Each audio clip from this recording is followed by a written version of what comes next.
আওয়ামী লীগ যে কোনো সময় রাজনীতিতে ফেরত আসতে পারে। শহীদ পরিবারদের যারা সদস্য রয়েছে তাদের রক্তের উপর দাঁড়িয়ে এরকমটি হতে হবে। জুলাইয়ের পরবর্তী যে বাংলাদেশের আকাঙ্ক্ষা সেটি এই ডাকসু ইলেকশনের মাধ্যমে পুরো দেশবাসীর কাছে স্পষ্ট হয়েছে। জুলাই গণঅভ্যুত্থানকে মনে প্রাণে ধারণ করে ডাকসু কাজ করে যাবে, সেটাই আমাদের প্রত্যাশা। ঢাকা বিশ্ববিদ্যালয়ে সকল আন্দোলনের মূল চালিকা শক্তি ছিল। সুষ্ঠু এবং সুন্দর ডাকসু নির্বাচন দেখতে পেরেছি, শুরু করে স্বাধীনতা যুদ্ধ,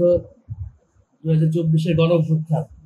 সকল আন্দোলনই ঢাকা বিশ্ববিদ্যালয়ের একটি গুরুত্বপূর্ণ ভূমিকা ছিল এবং বলা যায় যে ঢাকা বিশ্ববিদ্যালয় সকল আন্দোলনের মূল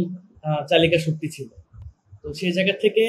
আমরা এই 2024 পরবর্তী বাংলাদেশে যেই সুষ্ঠু এবং সুন্দর ডাকসু নির্বাচন দেখতে পেরেছি এবং যে নির্বাচনের যে উৎসবমুখর পরিবেশ আমরা দেখতে পেরেছি, তার মাধ্যমে জুলাইয়ের পরবর্তী যে বাংলাদেশের আকাঙ্ক্ষা সেটি এই ডাকসু ইলেকশনের মাধ্যমে পুরো দেশবাসীর কাছে স্পষ্ট হয়েছে এবং সেই জায়গা থেকেই আমরা আজকে এই ডাকসুর নবনির্বাচিত যে ভিপি সাদিক কায়েম ভাই এবং আরো যারা সদস্য রয়েছে তাদের সাথে দেখা করতে এসেছি এবং তাদের সাথে শুভেচ্ছা বিনিময় করতে এসেছি এবং আমরা বিভিন্ন বিষয়ে কথা বলেছি, কিভাবে এই জুলাই পরবর্তী শহীদ আহতদেরকে নিয়ে আরো কিভাবে ভালো করে কাজ করা যায়, ডাকসুর সাথে কিভাবে একত্রিত হয়ে আমরা এই জুলাইকে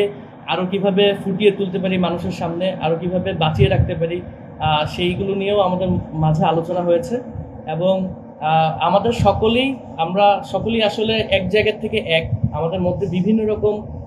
মতাদর্শের পার্থক্য হতে পারে, কিন্তু এই জুলাই শহীদ আহত এবং জুলাই পরবর্তী এই শহীদ আহত যেই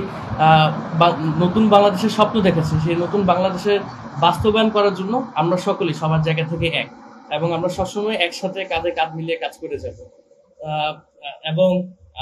এই যে নতুন কথা আমরা শুনতে পেরেছি যে আওয়ামী লীগকে আবার ফেরত আনার বিষয়ে বা আওয়ামী লীগ যে কোনো সময় রাজনীতিতে অংশগ্রহণ আবার ফেরত আসতে পারে, এরকমটি যদি হয় তাহলে সেটি হতে হবে এই শহীদ পরিবারদের যারা সদস্য রয়েছে তাদের রক্তের উপর দাঁড়িয়ে এরকমটি হতে হবে। আমি জানি না বাকিরা কি করবে না করবে, কিন্তু আমার বিশ্বাস যে এই যে 1500 শহীদ পরিবাররা রয়েছে তারা সবসময় রাস্তায় থাকবে এবং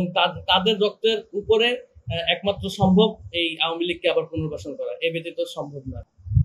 তো আবারও ধন্যবাদ জানাচ্ছি এবং আজকের দিনটি খুব সুন্দরভাবে কেটেছে আমাদের মধ্যে এবং ডাকসুর সম্মানিত ভিপি সাদিক ভাই খুব আন্তরিকতার সাথে আমাদেরকে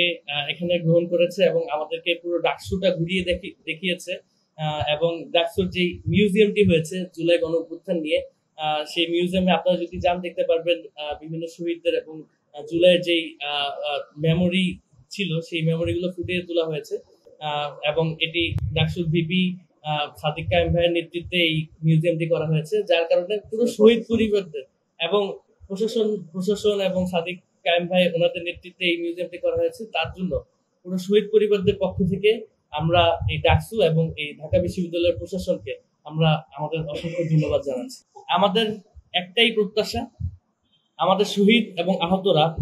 যে কারণে যেই নতুন বাংলাদেশের স্বপ্ন দেখে রাস্তায় নেমেছিল, তাদের অঙ্গহানি করেছে এবং শহীদ হয়েছে, সেই স্বপ্নের বাংলাদেশ বাস্তবায়নের জন্য ডাকসু সবসময় সর্বোচ্চ চেষ্টা করে এবং জুলাই গণঅভ্যুত্থানকে মনে প্রাণে ধারণ করে ডাকসু কাজ করে যাবে, সেটাই আমাদের প্রত্যাশা।